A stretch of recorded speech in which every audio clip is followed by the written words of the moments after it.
Chapter 5. What do we do now? I see my patterns and I choose to make changes. We decide to change. Throwing up our hands in horror at what we may call the mess of our lives and just giving up are the ways many people react. Others get angry at themselves or at life and also give up.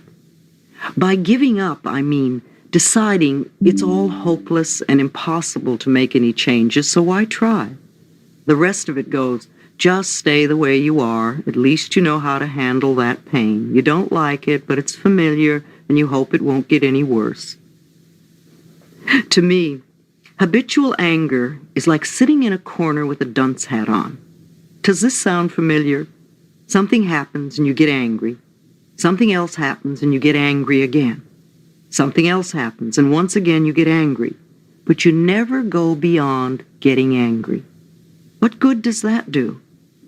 It seems foolish to waste your time getting angry. It's also a refusal to see life in a new and different way. It would be helpful to ask yourself how you are creating so many situations to become angry at. What are you believing that causes all these frustrations? What are you giving out that attracts in others the need to irritate you? Why do you believe that to get your way, you need to get angry? Whatever you give out comes back to you. The more you give out anger, the more you are creating situations for you to get angry at, like sitting in a corner wearing a dunce hat, going nowhere. Do these statements bring up feelings of anger? Good. It must be hitting home. This is something you could be willing to change. Make a decision to be willing to change. If you really want to know how stubborn you are, just approach the idea of being willing to change. We all want to change, to have situations become better and easier. However, we do not want to change. We would rather they change. In order to have this happen, we must change inside. We must change our way of thinking, change our way of speaking, change our way of expressing ourselves. Only then will the outer changes occur. This is the next step. We are now fairly clear on what the problems are and where they come from. Now it is time to be willing to change.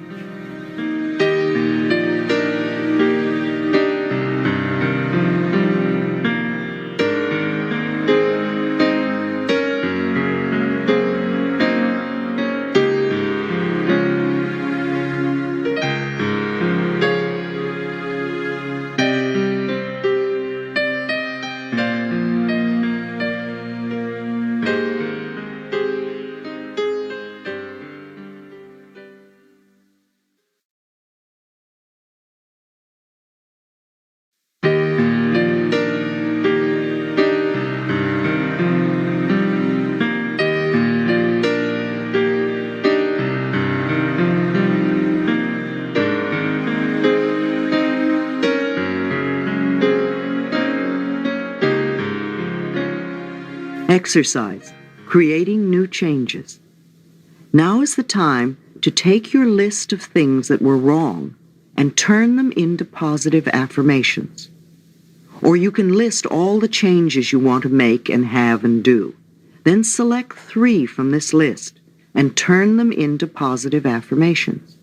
Say your negative list was something like this: my life is a mess, I should lose weight, nobody loves me, I want to move, I hate my job, I should get organized, I don't do enough, I'm not good enough. You can then turn them around to this: I am willing to release the pattern in me that created these conditions. I am in the process of positive changes. I have a happy, slender body.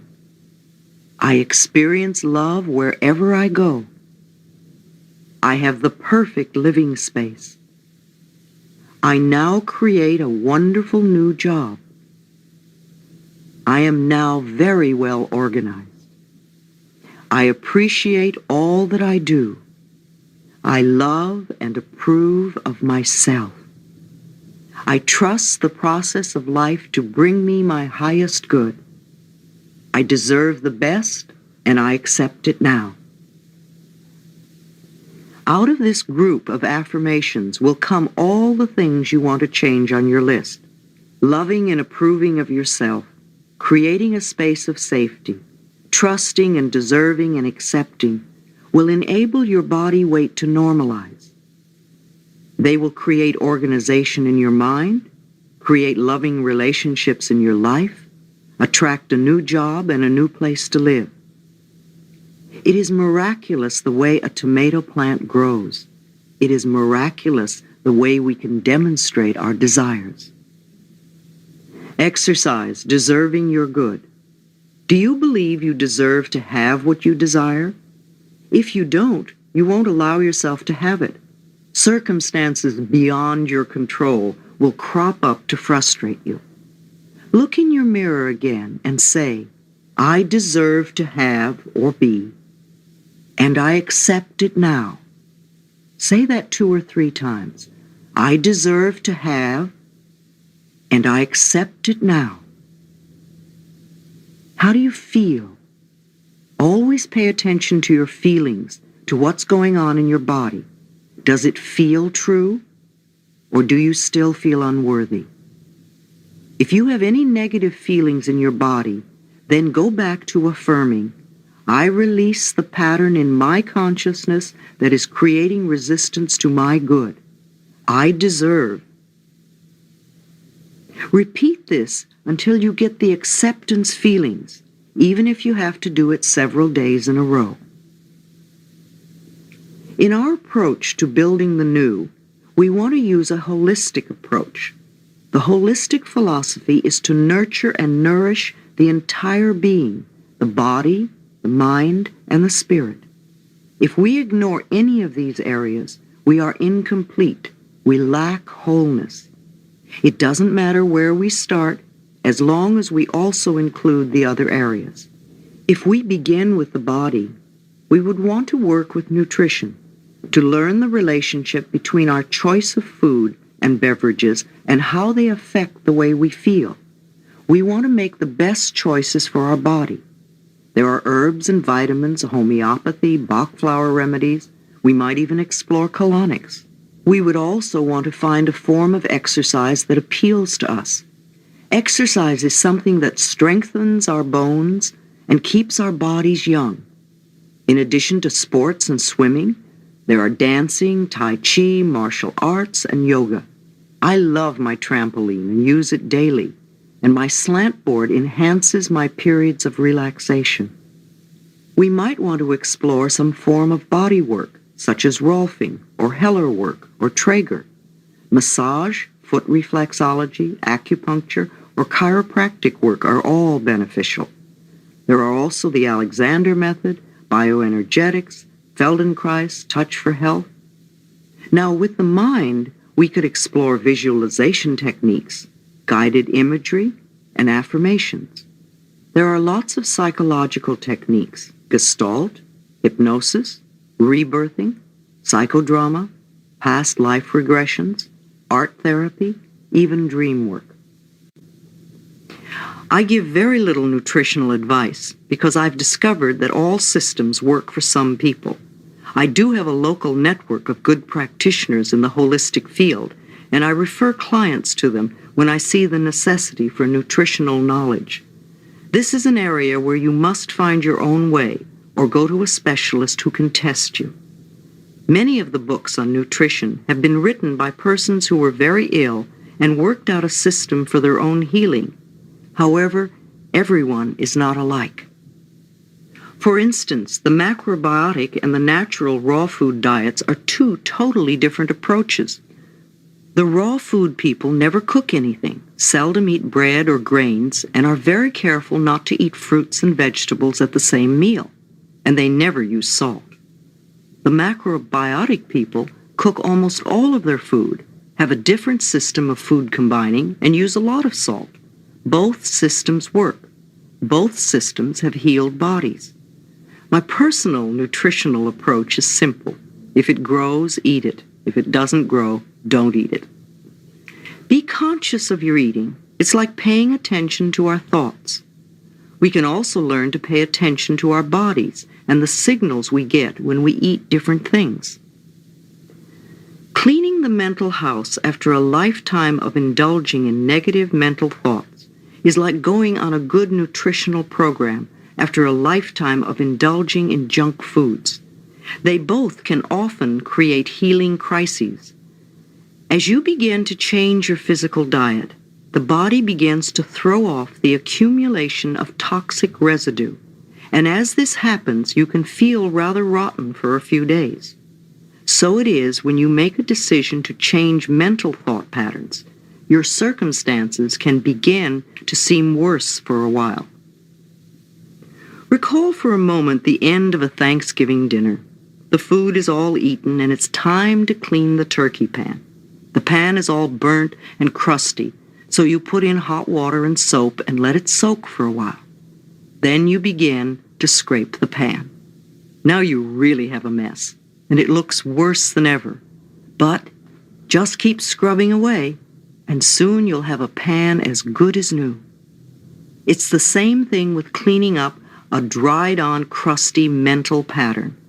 When we soak it with new ideas, all the gook comes to the surface to look at.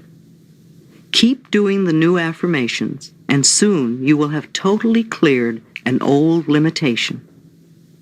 So we have decided we are willing to change, and we will use any method that works for us. Let me describe one of the methods I have used with myself and with others. First, go look in a mirror and say to yourself, I am willing to change. Notice how you feel. If you are hesitant or resistant or just don't want to change, ask yourself why. What old belief are you holding on to? Please don't scold yourself. Just notice what it is. I'll bet that belief has been causing you a lot of trouble. I wonder where it came from. Do you know? Whether we know where it came from or not, let's do something to dissolve it now. Again, go to the mirror and looking deep into your own eyes, touch your throat and say out loud 10 times, I am willing to release all resistance. I am willing to release all resistance. Mirror work is very powerful. As children, we received most of our negative messages from others looking us straight in the eye and perhaps shaking a finger at us. Whenever we look into the mirror today, most of us will say something negative to ourselves. We either criticize our looks or berate ourselves for something.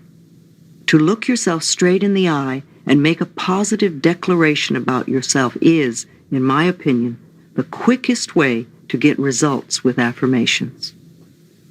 In the infinity of life where I am, all is perfect, whole, and complete.